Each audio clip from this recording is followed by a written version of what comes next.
La historia no se repite, sino que rima.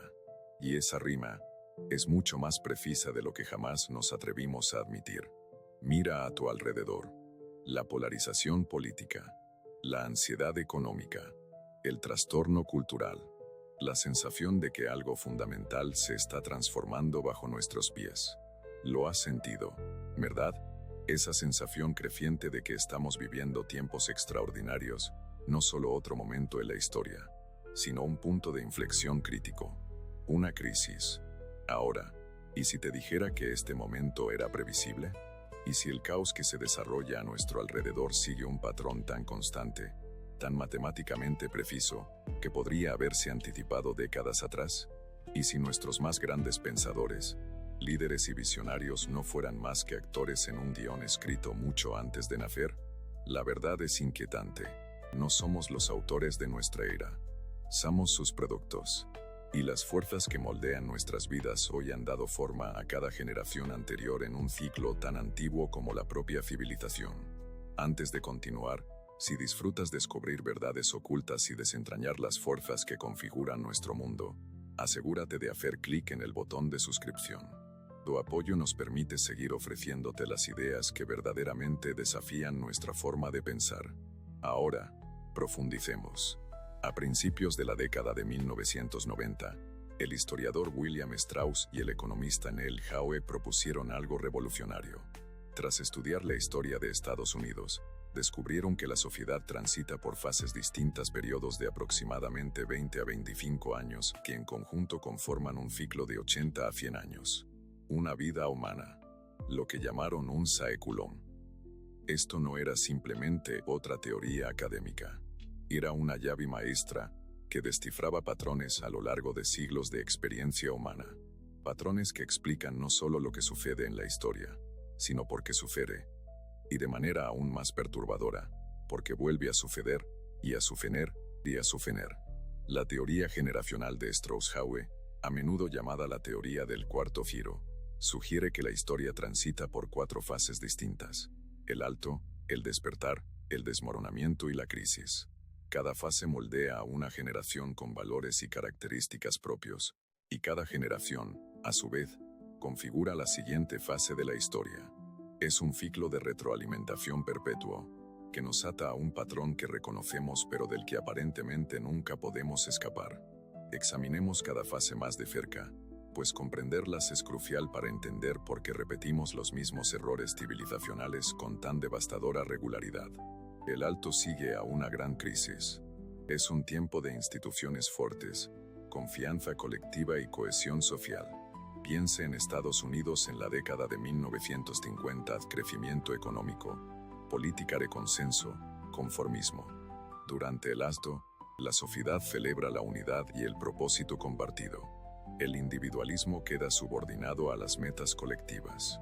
La generación nacida en un alto crece en un ambiente protegido y estructurado.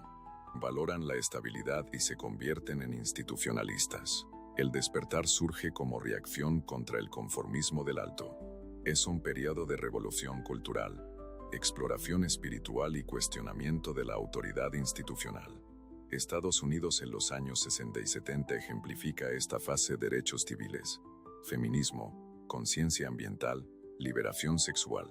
La generación nacida durante un despertar crece en ese fermento idealista.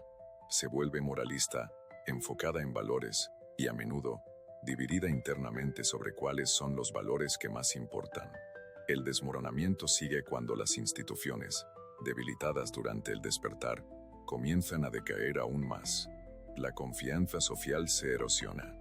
El individualismo triunfa sobre el interés colectivo. La desigualdad económica aumenta.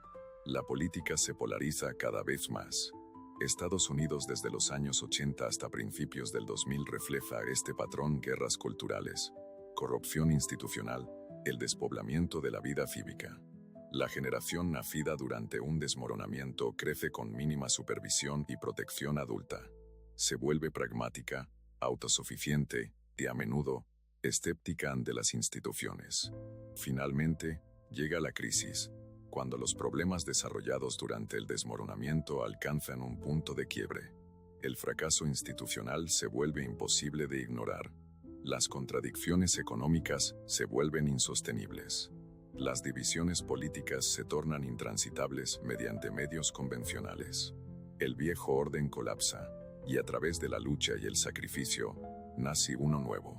La generación nacida en una crisis crece en medio de una agitación que demanda acción colectiva. Se convierten en los constructores de nuevas instituciones. Este ciclo no es exclusivo de la América moderna. A lo largo de la historia, vemos este ritmo desplegándose en diversas civilizaciones. Piénsalo. La Gran Generación surgió de la Gran Depresión y la Segunda Guerra Mundial. Construyeron la prosperidad estable de los años 50, el Alto. Sus hijos, los Baby Boomers, rechazaron esa estabilidad durante la Revolución de la Conciencia de los años 60 y 70, el Despertar. La generación X alcanzó la mayoría de edad en medio de las guerras culturales y el deterioro institucional de los 80 y 90, el desmoronamiento. Y los millennials y la generación Z son la generación de la crisis, alcanzando la adultez en tiempos de terrorismo, colapso financiero, pandemia y ahora, quizá, la disolución del orden de posguerra.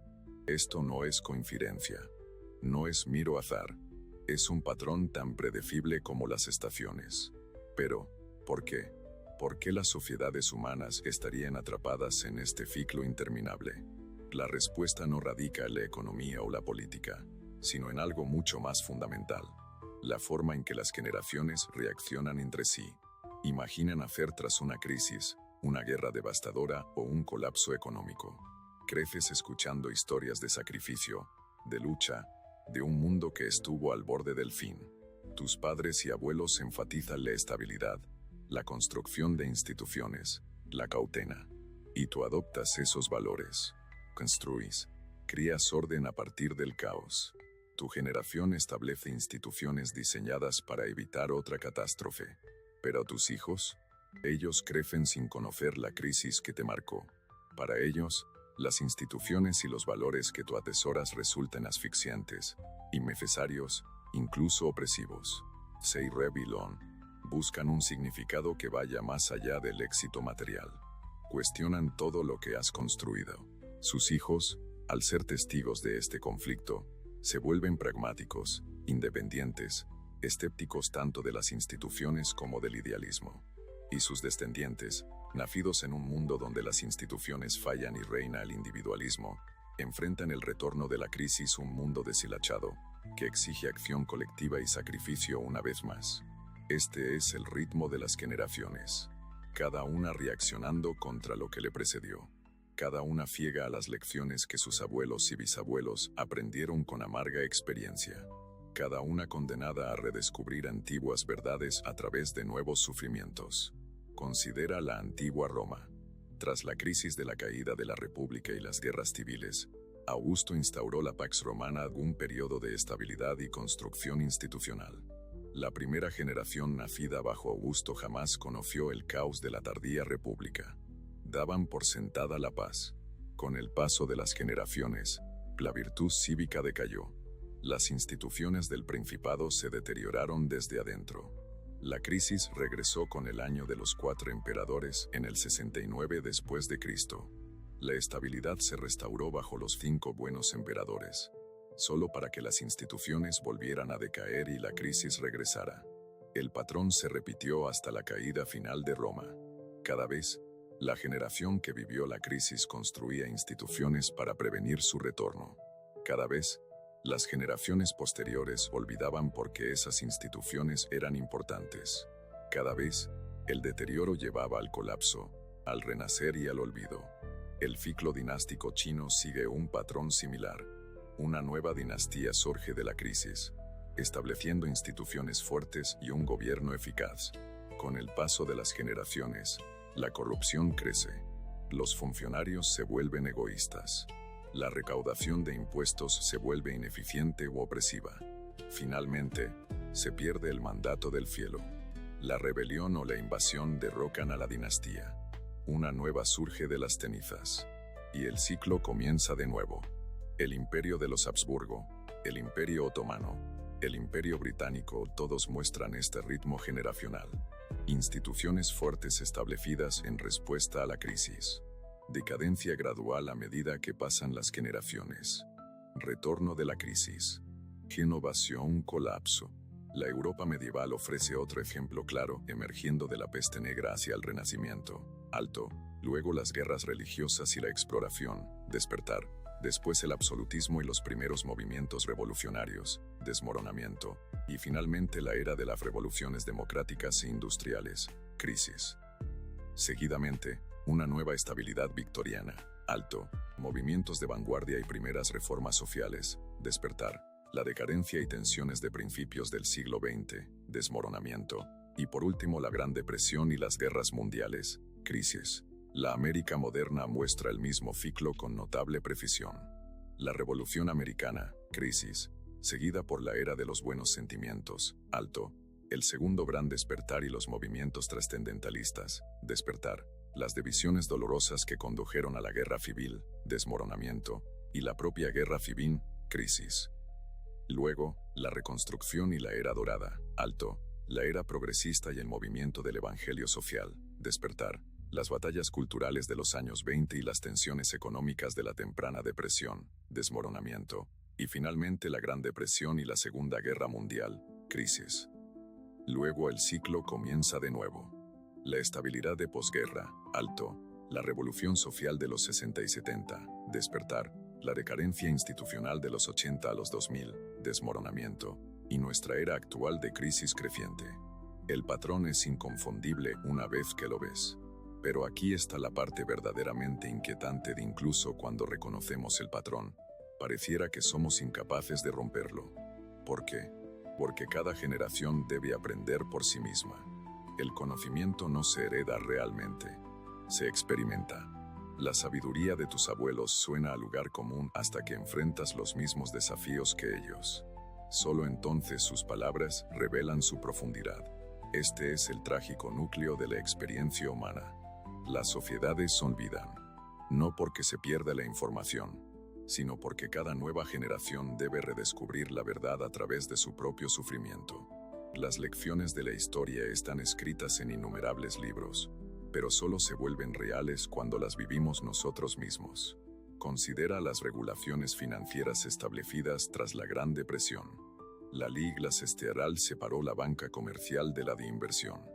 Las leyes de valores exigían transparencia. El seguro de depósitos protegía a los ahorradores comunes. Estas instituciones funcionaron tan bien que las crisis financieras se volvieron raras y contenidas. Pero el éxito sembró las semillas del fracaso.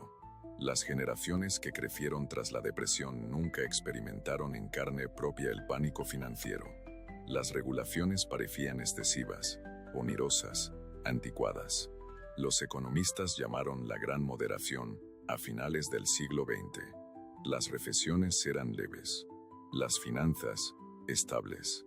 Seguramente habríamos resuelto el problema de los ciclos económicos. Así que desmantelamos las salvaguardas. Eliminamos los cortafuegos. Confiamos en que los mercados se autorregulaban. Y en 2008, redescubrimos lo que sabían nuestros abuelos, que los mercados financieros, sin control, tienden al exceso, la inestabilidad y finalmente, al colapso. O considera la guerra y el orden internacional. La generación que vivió la Segunda Guerra Mundial comprendió la fragilidad de la paz.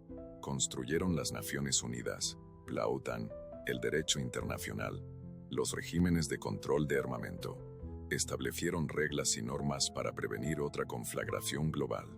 Estas instituciones funcionaron. La guerra entre grandes potencias se volvió impensable. La cooperación internacional, aunque imperfecta, limitó el conflicto. La paz entre los estados mayores se convirtió en la norma, no en la excepción, el periodo más largo de este tipo en la historia moderna. Pero el éxito volvió a engendrar la complacencia. Las generaciones nacidas tras 1945 jamás experimentaron una guerra total. El orden internacional parecía burocrático, restrictivo, incluso opresivo. El nacionalismo y el unilateralismo regresaron. Las instituciones internacionales se debilitaron. La competencia entre grandes potencias resurgió. Estamos más cerca de un conflicto entre potencias mayores que en cualquier otro momento desde la Guerra Fría. El cambio climático ofrece otro ejemplo. En las décadas de 1970 y 1980 se emitieron las primeras advertencias. La ciencia se consolidó. Se tomaron pasos iniciales. Pero la acción decisiva requería sacrificio, cooperación internacional y previsión. Requería preocuparse por las generaciones futuras tanto como por la nuestra. En cambio, aplazamos la solución. Priorizamos el crecimiento económico a corto plazo sobre la sostenibilidad a largo plazo. Elegimos el confort presente sobre la seguridad futura. Ahora, los efectos del cambio climático ya no son teóricos. Están aquí en tormentas más intensas, sequías prolongadas, mares en ascenso. Estamos redescubriendo a golpe de amarga experiencia lo que la ciencia nos dijo hace décadas. Algunos de ustedes podrían pensar, pero tenemos libros de historia. Contamos con registros. Poseemos más información que cualquier civilización anterior. Seguramente podemos romper el ciclo. Esto malinterpreta la naturaleza de la trampa. Nuestro problema no es la falta de información, es la carencia de experiencia vivida. Cada generación reacciona principalmente a las condiciones de sus años formativos, no a los registros escritos del pasado distante. Los libros pueden decirte que el fuego es caliente, pero la mayoría de los niños aún necesitan tocar una llama para comprenderlo realmente. Hay algo más profundo en juego, el mecanismo psicológico que Howe y Strauss identificaron como motor del ciclo. Cada generación no solo olvida las lecciones de la historia, actúan en rebeldía contra la visión del mundo de sus padres y abrazan la de sus abuelos, pero en un contexto nuevo. Considera a la generación Phi, nacida entre 1901 y 1924. Crecieron durante un desmoronamiento y alcanzaron la mayoría de edad en plena crisis. Valoraban las instituciones, la acción colectiva y la cohesión social. Sus hijos, los baby boomers, nacidos entre 1943 y 1960, rechazaron esos valores, abrazando la expresión individual, la realización personal y la exploración espiritual, al igual que la generación misionera, nacida entre 1860 y 1882, que defendió valores similares durante la era progresista. Los hijos de los baby boomers, la generación X, nacida entre 1961 y 1981, rechazaron el idealismo boomer en favor del pragmatismo, la autosuficiencia y el escepticismo, similar a la generación perdida, nacida entre 1883 y 1900, que surgió desilusionada de la visión idealista tras la Primera Guerra Mundial.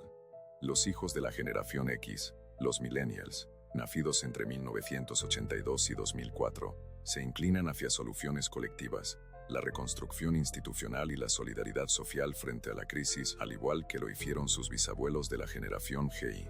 El patrón se repite a lo largo de los siglos. Por eso leer historia no basta. Cada generación debe vivirla, en nuevas formas pero con patrones familiares. La teoría de Strauss-Howe no es solo descriptiva, es predictiva. En su libro de 1997, El Cuarto Giro, anticiparon que alrededor del 2020, Estados Unidos entraría en un periodo de crisis comparable a la Guerra Civil y la Segunda Guerra Mundial. Un tiempo en que la confianza institucional colapsaría, cuando lo impensable se volvería cotidiano, cuando la sociedad se transformaría fundamentalmente. Suena familiar. Escribieron, El Cuarto Giro es una crisis, una era decisiva de convulsión secular, en la que el régimen de valores impulsa el reemplazo del antiguo orden cívico por uno nuevo. Predijeron que esto comenzaría con un evento catalizador, un momento impactante que cristaliza los peores temores de una generación y acelera el movimiento hacia la crisis. No podían saber si ese catalizador sería un colapso económico, una pandemia, un atentado terrorista o algo totalmente distinto. Pero sabían que llegaría. Y debo, ya sea ubicando el catalizador en el 11S, la crisis financiera de 2008, las elecciones de 2016 o la pandemia de 2020, estamos viviendo claramente lo que Strauss y Howe identificarían como un cuarto giro.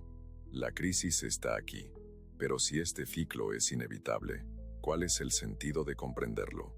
Estamos simplemente condenados a repetir los mismos errores, generación tras generación, crisis tras crisis, sin fin? No necesariamente. Aunque puede que no logremos escapar del ciclo por completo, la conciencia nos ofrece algo valioso: perspectiva.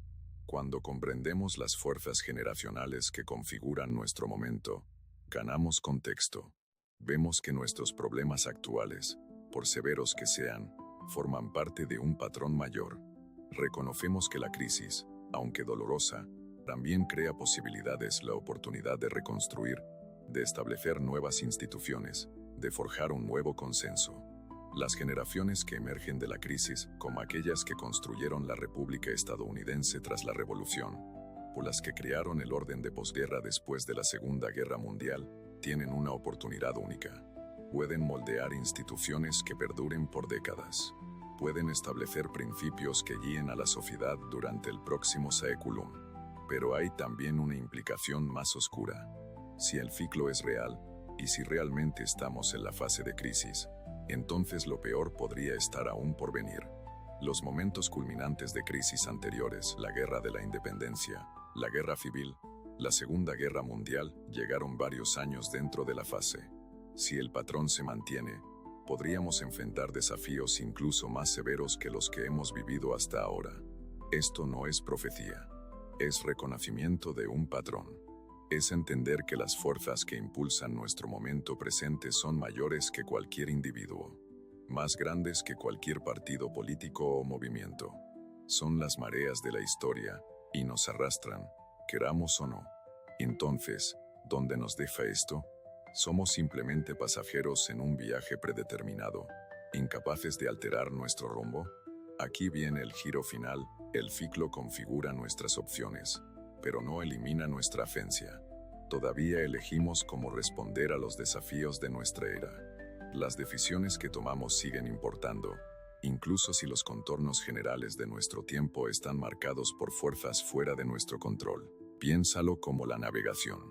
No podemos controlar la marea ni el viento, pero sí ajustar las minas. Podemos orientarnos según las corrientes.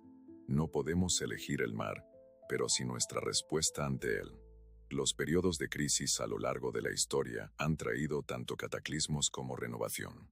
Lo que predomina depende no del ciclo en sí, sino de la sabiduría y el carácter de quienes lo viven, de su capacidad para equilibrar la firmeza con la compasión, la innovación con la tradición, los derechos individuales con la responsabilidad colectiva.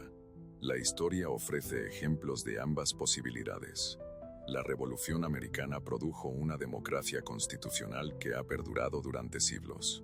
La Revolución Francesa descendió al terror y la dictadura antes de hallar estabilidad. La Revolución Rusa dio origen a un régimen totalitario que trajo sufrimientos inconmensurables. El New Deal y el acuerdo de posguerra generaron prosperidad y relativa paz durante décadas. Misma posición cíclica, diferentes resultados, que determina el camino que una sociedad toma durante la crisis. El liderazgo importa enormemente. La presencia de Washington en lugar de Robespierre, de Lincoln en lugar de Jefferson Davis, de Roosevelt en lugar de Hoover marcó la diferencia. Pero en liderazgo surge de la cultura, de los valores, del carácter de un pueblo. Una sociedad que entra en crisis con cierto acervo de virtud cívica, cierta capacidad de compromiso, cierto compromiso con la verdad y el bien común, esa sociedad puede encaminar la crisis hacia la renovación en lugar de la destrucción. Por eso entender el ciclo es fundamental, no porque nos libere de la responsabilidad, sino porque la intensifica. Nos dice que vivimos en uno de esos raros momentos en los que las decisiones de una sola generación resonarán por un siglo, cuando las instituciones serán reconstruidas, cuando se escribirá un nuevo contrato social. ¿Qué dirá ese contrato? ¿Qué valores consagrará? ¿Qué equilibrio logrará entre la libertad y la comunidad, entre la innovación y la estabilidad, entre el consumo presente y la sostenibilidad futura? Estas preguntas no están determinadas por el ciclo, están determinadas por nosotros. Enfrentamos desafíos que nuestros bisabuelos reconocerían: desigualdad, polarización, fracaso institucional, desorden internacional. Pero los enfrentamos con tecnologías y capacidades que ellos ni siquiera podían imaginar. Inteligencia artificial, ingeniería genética, comunicación global instantánea, armas nucleares, la capacidad de alterar el clima de la Tierra. Las apuestas de nuestra crisis son mayores que las que enfrentó cualquier generación anterior. El potencial tanto para la catástrofe como para la renovación es mayor. Quizás esta sea la verdadera lección de la teoría de Strauss-Howe. No que la historia nos condena a una repetición interminable, sino que ofrece a cada generación su momento para escribir un capítulo en la historia continua de la humanidad. Nuestro capítulo llega en tiempos de crisis. Eso parece estar escrito. Pero el contenido de ese capítulo, su sabiduría o insensatez, su violencia o moderación, su visión o miopía aún no está escrito. Podemos aprender de los errores de las generaciones anteriores en crisis sin quedar encadenados a ellos. Podemos reconocer los patrones sin quedar prisioneros de ellos. Podemos usar nuestra conciencia del ciclo para atravesarlo de manera más consciente, más humana que aquellos que nos precedieron. La historia no solo rima. Nos ofrece la oportunidad de mejorar el verso, de aprender del pasado sin quedar encadenados a él, de reconocer los patrones sin ser vencidos por ellos. El ciclo continuará. Otro alto seguirá a esta crisis. Otro despertar seguirá a ese alto. El ritmo de las generaciones persistirá, pero la calidad de cada era, su justicia, su compasión, su sabiduría variará, evolucionará, podrá mesurar, si elegimos mejorarlo. Así que la pregunta no es si podemos escapar del ciclo, es si podemos elevarlo, si podemos enfrentar nuestro momento con una sabiduría mayor que la de nuestros antepasados, si podemos legar a nuestros bisnietos un ciclo menos destructivo, más justo, más sostenible que el que heredamos.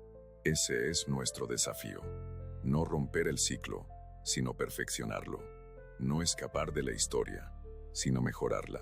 Si esta exploración de los ritmos de la historia te ha hecho reflexionar, cuestionar tus suposiciones y despertar una curiosidad más profunda sobre las fuerzas que configuran nuestro mundo, asegúrate de suscribirte. No olvides darle like y compartir este video con quienes necesitan comprender el extraordinario momento que estamos viviendo. Porque conocer el patrón, aunque no sea suficiente para romperlo, es el primer paso para navegarlo con sabiduría. No podemos elegir nuestro tiempo, pero sí podemos elegir qué hacer con él.